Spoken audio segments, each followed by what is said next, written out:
नमस्कार लाडक्या बहिणींनो, लाडकी बहीण योजनेच्या हप्ता वितरणाला पुन्हा एकदा गती मिळाली आहे. कारण आपल्या निवडणूक आयोगाच्या सचिवांनी दिलेल्या माहितीनुसार लाडकी बहीण योजनेच्या हप्ता वितरणासाठी आचारसंहितेची त्या ठिकाणी कोणतीही अडचण ठरत नाही. म्हणजेच की लाडकी बहीण योजनेचा हप्ता वितरित करण्यासाठी सरकारला त्या ठिकाणी आता कोणत्याही परवानगीची गरज लागणार नाही. तर सरकारला जेव्हा पाहिजे तेव्हा सरकार लाडक्या बहिणींच्या बँक खात्यावरती पैसे वितरित करू शकतात. आणि यामुळेच राज्यातील जवळपास 2,40,00,000 महिलांसाठी यामुळे मोठ्या प्रमाणावर दिलासा असणार आहे. कारण लाडकी बहीण योजनेचे पैसे आचारसंहितेमुळे थेट जानेवारी महिना संपूपर्यंत लांबणार का, अशी भीती राज्यातील सर्व लाडक्या बहिणींना होती. कारण आता आपल्याला माहिती आहे की राज्यामध्ये नगरपालिका निवडणुकांसाठी 21 तारखेपर्यंत आचारसंहिता, त्यानंतर लगेचच निवडणूक म्हणजे नगरपालिकेचा निकाल लागल्यानंतर महानगरपालिकाची आचारसंहिता सुरू आहे.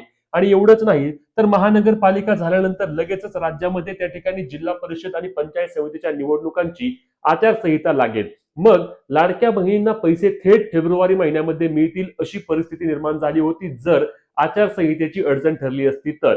परंतु आचारसंहितेचा आणि लाडकी बहीण योजनेच्या हप्ता वितरणासाठी कोणत्याही प्रकारची अडचण येणार नाही अशी स्पष्ट माहिती काल मिळाल्यानंतर आजपासूनच राज्य सरकारच्या द्वारे त्याच्या हालचाली सुरू झाल्या आहेत. आणि यामध्ये राज्य सरकार आता एक परफेक्ट टायमिंग साधणार आहे. आणि हे परफेक्ट टायमिंग सरकारसाठी देखील अत्यंत महत्वाचे आहे, जेवढे ते लाडक्या बहिणींसाठी आहे.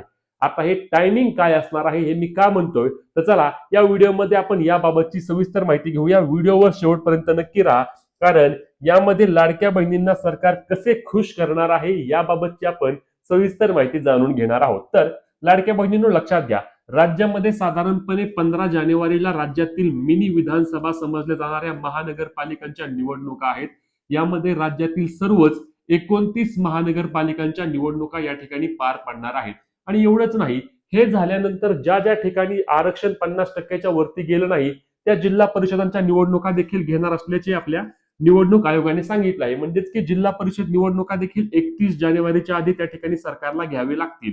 आणि यामध्ये सर्वांनाच त्या ठिकाणी मतदान करता येतं. आता नगरपालिका क्षेत्रातील मतदारांचे मतदान झाले, काहींचे आज या ठिकाणी पार पडेल. परंतु बाकी जे आहेत, म्हणजेच की महानगरपालिका एरिया जो असतो तो म्हणजे मुंबई असेल, पुणे असेल, ठाणे असेल, कल्याण डोंबिवली असेल, त्यानंतर ग्रामीण भागाशी निगडीत म्हटल्यानंतर जिल्हा परिषद आला, पंचायत समिती आल्या, या सर्वच मतदारांचे मतदान येणार आहे. आणि यावेळी देखील पुन्हा एकदा या ठिकाणी महत्वाचं जर मतदान कोणाचं ठरणार आहे तर त्या असणार आहेत लाडक्या बहिणी. आणि म्हणूनच लाडकी बहीण योजनेचे पैसे सरकारला त्या ठिकाणी आता वितरित करावे लागतील. कारण लाडक्या बहिणींना नाराज करून सरकारला जमणार नाही. ज्या पद्धतीने आपण पाहिलं होतं की लोकसभेला राज्यामध्ये 31 जागा जिंकणाऱ्या महाविकास आघाडीला भुईसपाट करण्यामध्ये विधानसभा निवडणुकांवेळी सर्वात मोठा वाटा कोणाचा होता, तर तो लाडक्या बहिणींचा, महिलांचा होता. हे मी नाही म्हणत, स्वतः मुख्यमंत्री, उपमुख्यमंत्री आणि राज्यातील अनेक मंत्री बोलतायत की लाडक्या बहिणीमुळे आम्ही सत्तेत आलो.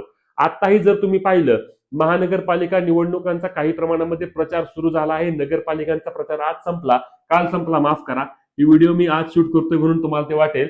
तर त्यावेळी देखील लाडकी बहीण हाच मुद्दा महत्वाचा होता. लाडक्या बहिणीमुळे सत्तेत आलोय, लाडकी बहीण बंद होणार नाही, लाडक्या बहिणींना योग्य वेळी 2100 देऊ, याच मुद्द्यावर त्या ठिकाणी प्रचार देखील सुरू आहेत. आणि म्हणूनच सरकार योग्य टायमिंग साधणार आहे. आणि या योग्य टायमिंग नुसार राज्य सरकार आता महिलांना 2 महिन्यांचे एकत्रित 3,000 रुपये देण्याची प्रक्रिया अंतिम टप्प्यात आल्याची माहिती मिळत आहे. म्हणजेच की लाडक्या बहिणींना आता जो मिळणारा हप्ता असणार आहे त्यामध्ये नोव्हेंबर डिसेंबर 2 महिन्यांचे मिळून पैसे मिळणार आहेत. आणि एवढंच नाही तर काही प्रमाणामध्ये अशी देखील मागणी होत आहे की जानेवारी महिन्याचे पैसे देखील लाडक्या बहिणींना देऊन टाका. म्हणजेच की ज्याप्रमाणे विधानसभा निवडणुकांच्या वेळी लाडक्या बहिणींना 2-2, 3-3 महिन्यांचे पैसे एकत्रित आले होते, त्याच पद्धतीने लाडक्या बहिणींना नोव्हेंबर सोबत डिसेंबर आणि सोबत जानेवारी असे एकत्रित वितरण त्या ठिकाणी करून टाका, असा देखील काही प्रमाणामध्ये मागणी सुरू झालेली आहे. आणि मग अशी मागणी जर मान्य झाल्यास लाडक्या बहिणींना एकत्रित 4,500 रुपये देखील येऊ शकतात. आणि हे द्यावे लागतील, यामध्ये कुठलीही अडचण येत नाही. लक्षात घ्या, जेव्हा राज्याचं वर्षाचं बजेट असतं त्या बजेटमध्येच लाडक्या बहिणींसाठी 43,000 कोटींची तरतूद करण्यात आली आहे. म्हणूनच वेगळा काही निधी लागत नाही. जो काही निधी लागणार आहे तो सरकार इकडून फिरवेल, तिकडून, तिकडून, इकडून, कुठेही फिरवेल, परंतु लाडक्या बहिणींना पैसे देईल. कारण सरकारला माहिती आहे की इलेक्शनच्या आधी जर लाडक्या बहिणी नाराज झाल्या तर इलेक्शनच्या तोंडावर मोठा फटका बसू शकतो. म्हणूनच नोव्हेंबर महिन्याच्या हप्त्याचे वितरण लांबवले आहे, जेणेकरून नोव्हेंबर, डिसेंबर आणि कदाचित जानेवारी महिन्याचे देखील पैसे लाडक्या बहिणींना एकत्रित देण्याचा सरकारचा विचार चालू आहे. यामध्ये अजून एक आनंदाची बातमी म्हणजे ई-केवायसी झाली असेल नसेल तरी देखील तुम्हाला त्या ठिकाणी आता मिळणारे 3,000 रुपये येणार आहेत. आता तुम्हाला ऑक्टोबर महिन्यापर्यंत लाडकी बहीण योजनेचे सर्व पैसे आले आहेत का नक्की कमेंट करून सांगा, जेणेकरून तुमचे नाव आणि तुम्ही तुमचं गाव देखील सांगा, जेणेकरून आपल्याला त्या संदर्भातील माहिती मिळणार आहे. ही महत्त्वाची व्हिडिओ शेअर करायला आणि तुमचे जे काही प्रश्न असतील ते आम्हाला कमेंटमध्ये नक्की विचारा, जेणेकरून तुमच्या प्रश्नासंदर्भात देखील आपण व्हिडिओच्या माध्यमातून नक्कीच उत्तर देण्याचा प्रयत्न करू. भेटूया पुढच्या व्हिडिओमध्ये. अपडेटसाठी पेजला फॉलो आणि चॅनलला सबस्क्राईब नक्की करा. जय महाराष्ट्र.